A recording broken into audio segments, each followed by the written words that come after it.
Hello everyone.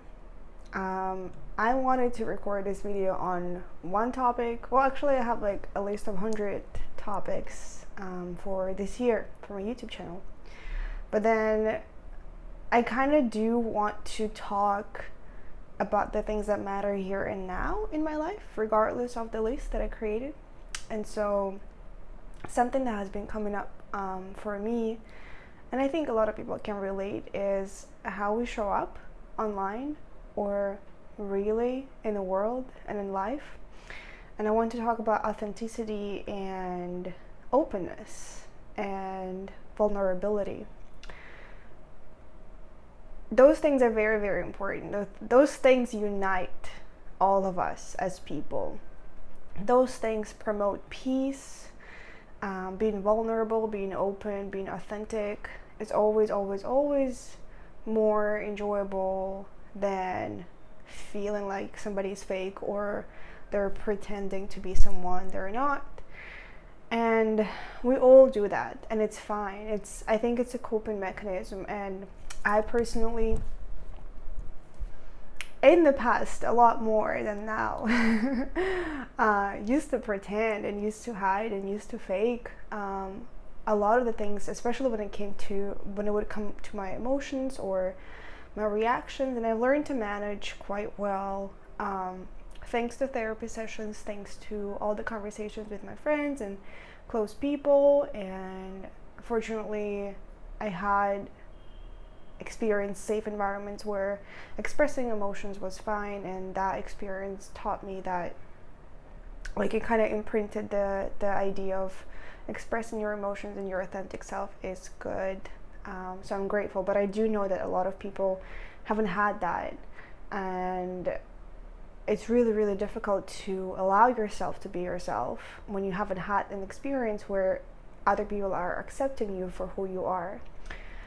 And it all comes down to very, very deep issues or traumas, I want to say, because issue is like something is wrong with you, but trauma is when we experience something that was very difficult to overcome, and our psyche like didn't comprehend it, and so it created a certain shield to block. And so what we experience, the reason why I think we are, like, again, I'm not a psychologist, I don't want to like everyone, I don't want to say everyone, I think it's just my personal opinion. The reason why we're not being authentic and open and vulnerable is because we were actually hurt by not being accepted by someone, or when we were little, like, we experienced rejection or even threat to in the moments when we were being ourselves. And so I personally experienced that, and this is the reason why I have been sometimes, and even now, again, it kind of comes like it's an automatic thing, and it's good to notice when you're like not being yourself completely.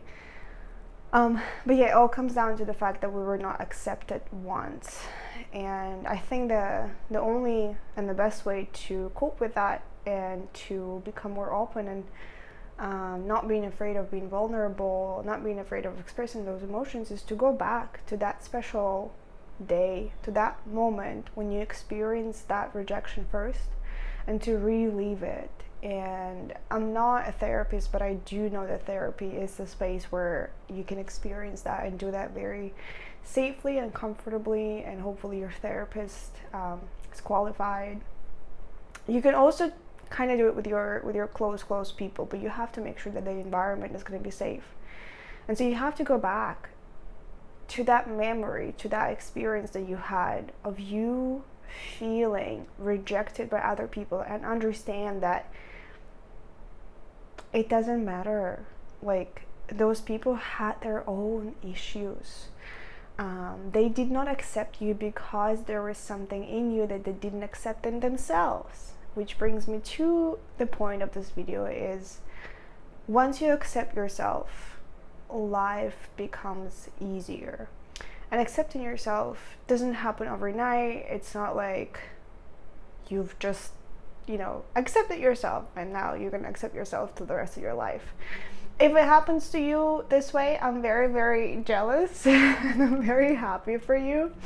Though for me, it doesn't happen that way, and it didn't happen that way. And I can say that now I'm much more accepting of myself, and I'm much more comfortable in myself than I was a few years ago, before I started therapy and before I even got into like the personal development space and the mindfulness and like meditating and goal setting and like loving yourself, all those things. I now am much more accepting of myself, which helps me to express myself more, to be more, to take up the space, to like say that I deserve something, like I want something, I desire something, without guilt or hesitation, because I know I can, I know I want, and I allow myself to be, right, to be myself. Yeah, accepting yourself is something that is a very, very big thing. And I think it also creates a feeling of that support and foundation, because once you accept yourself, once you truly accept yourself, and like you try to cultivate that feeling by practicing, by maybe meditating, like I do that, like I try to get myself back. So the ways I practice self-acceptance is by sitting on a pillow or somewhere comfortable, and trying to bring my mind to the memories, to the spaces where I felt accepted the most, or to the moments where I've realized that I accept myself and I love myself, and stay there and anchor that feeling inside of me. Also, drawing that feeling or journaling about that feeling helps a lot. And so what you're actually doing is just like allowing your mind and I don't want to use the word spirit, but let's use the word spirit because this is what comes to my language right now, to my mouth, to rest in that space and to remember how it feels, and to know that it's a real feeling, that it's possible.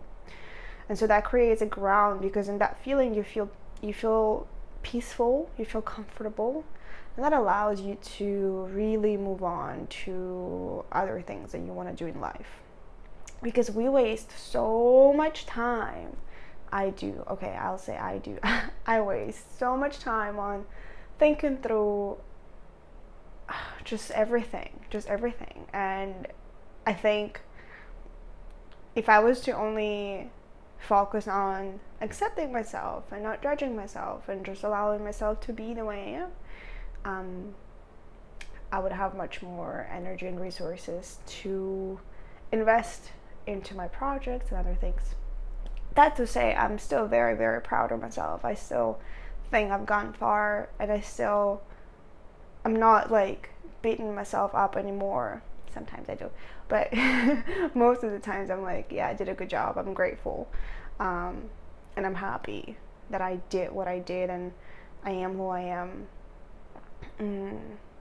But yes, I just want you to think about all the things that I mentioned in this video, and maybe reflect on how you show up in this world, and what makes you stop being yourself, what makes you feel afraid of showing up and being yourself completely, and what would it look like to be completely open and vulnerable in front of others. And I really, really hope that everyone who will ever, or whoever is watching this video right now, can experience the sense of peace and acceptance within themselves, and also experience that with other people. Like, I really hope that you are gonna find your tribe, your community, your friends, or just people that will love you for who you are, because this is just how it should be. I love you, and I'm wishing you an amazing week, and I'll get back here on Thursday.